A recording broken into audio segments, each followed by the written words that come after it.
Having one of the greatest cyclists of all time, Bernard, like be excited about you leading. The tactic has to be aggressive. Just wanted to destroy everyone all the time. Was that something new for you to be exposed to that kind of an attitude of like always on the offense? The pain cave. Describe what the pain cave is. I think it's that point where you cross that line and you're just like, it's animalistic. It's not something you're thinking about. You have to find that place. You have to be able to go to that place and make it happen. And that's, I think, the difference between winners and losers. Like, you really have to go there and know how to suffer and be comfortable with that place. I just like to be at the front of a bike race, and I just like to push myself. Just pedal as hard as you can. If it gets too painful, then you need to knock it down 10 watts and then keep pedaling. So you're not really afraid of the pain? No, I kind of embrace the pain. That kind of what we call self-talk. The really negative stuff will defeat your project, right? But you said, okay, I'm going to get right back at it tomorrow, right? Correct. Or I'm going to do harder. Right. So in the gate, you go to the gym and you push harder, or you run, whatever you do, right? Right. Just move yourself.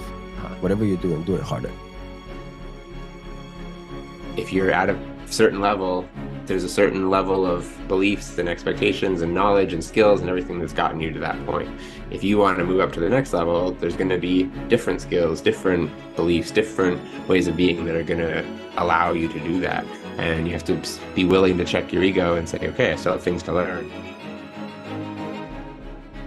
When you tell your story to your future kids or friends or family members, are you going to say, I played it safe and did the safe thing? Or did you say, I followed my heart, I followed what my intuition was saying and took a chance on myself to see what happened?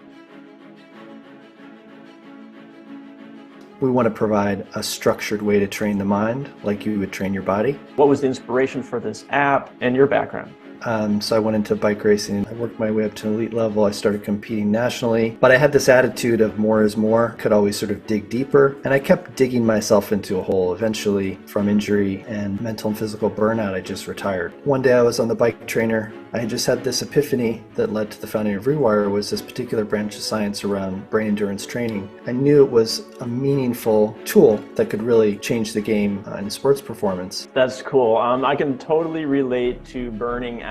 We know now that sometimes less is more. You were effectively full-time professional, semi-professional cyclist for around 6 years. What are the kind of lessons that you picked up during that time that you've been able to apply to the rest of your life since? Yeah, I think work ethic, patience, also competitiveness, to be frank.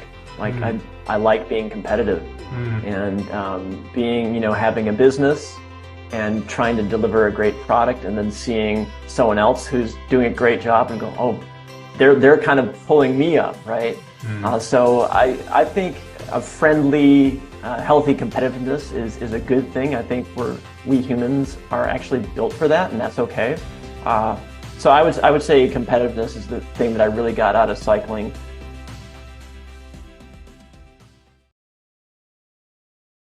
Being audacious and trying something that you're not supposed to do, or that's out of your league or something like that, and test yourself and see maybe you are in the league.